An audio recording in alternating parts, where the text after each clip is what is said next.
SIR को लेके बड़ी खबर, जिसमें शर्मा के घर शबनम, पंडित के घर खान और यूपी में एक पते पर मिले कई परिवारों के नाम, सूची से करोड़ों गुमनाम। ऐसा क्यों? तो मामला क्या है? उत्तर प्रदेश में जांच के दौरान चौंकाने वाला खुलासा है। एक ही पत्ते पर कई परिवारों धर्मों के नाम दर्ज किए गए, जिसमें सरकारी रिकॉर्ड में पहचान का बड़ा खेल हुआ है। लाखों नहीं करोड़ों नाम संदिग्ध सूची में शामिल है। कैसे सामने आया मामला? तो सरकारी डिजिटल डेटाबेस की जांच में गड़बड़ी, यानी कि राशन कार्ड, वोटर लिस्ट, आधार लिंक डेटा में विरोधाभास हुआ। तो एक ही घर में अलग अलग जाति, धर्म, सरनेम, उदाहरण की शर्मा के घर में शबनम, पंडित के घर में खान।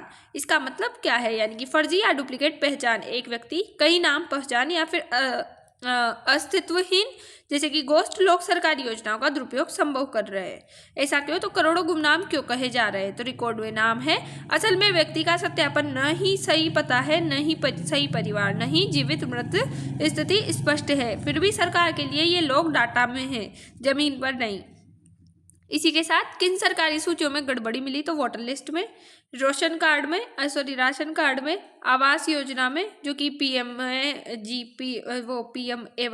वाली परियोजना है, उस पर पेंशन योजना, जो कि वृद्ध, विधवा, दिव्यांग को दी जाती है, उज्ज्वल योजना, LPG कनेक्शन में एक ही व्यक्ति पते पर अलग अलग नाम, इन सभी में दर्ज पाए गए हैं। ये गड़बड़ी पैदा कैसे हुई? पुराने मैनुअल रिकॉर्ड का डिजिटल में गलत ट्रांसफर किया जा रहा है, आधार से सही ढंग से लिंक न होना, फर्जी दस्तावेजों के आधार पर नाम जोड़ना, राजनीतिक स्थानीय स्तर पर फर्जी एंट्री का दबाव, किराएदार और अस्थायी पते का गलत उपयोग, ये लोग कर रहे हैं। चुनावी प्रक्रिया पर क्या प्रभाव होगा? तो फर्जी वोटरों को संभावना होगी, एक व्यक्ति द्वारा कई जगह मतदान का खतरा होगा।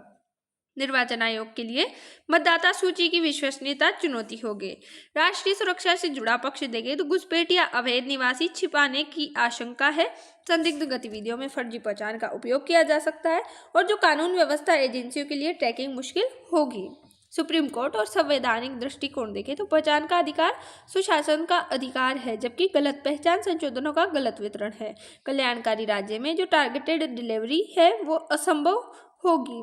खतरे और असर क्या होगा? सरकारी योजना में भारी नुकसान, फर्जी वोटिंग की आशंका, राष्ट्रीय सुरक्षा पर सवाल, असली गरीबों का हक छीनना। सरकार और प्रशासन की क्या प्रतिक्रिया है? तो विशेष डेटा ऑडिट और सत्यापन अभियान, उसी के साथ संदिग्ध नामों की सूची अलग की जा रही है। आधार, वोटर ID और राशन कार्ड का मिलान होगा, उसमें फर्जी पाए जाने पर नाम हटाने की प्रक्रिया होगी। सरकार आगे क्या कर सकती है? तो AI आधारित डाटा डुप्लीकेशन और डोर टू डोर भौतिक सत्यापन होगा। उसी के साथ one nation one citizen data framework किया जाएगा। गलत नाम जोड़ने वालों पर कानूनी कार्यवाही होगी।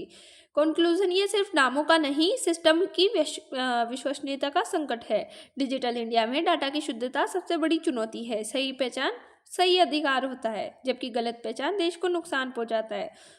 और उत्तर प्रदेश में ऐसे हादसे होते रहते हैं। तो ऐसी न्यूज़ को जानने के लिए हमसे जुड़े रहिए। जय हिंद, जय भारत। Thanks for watch.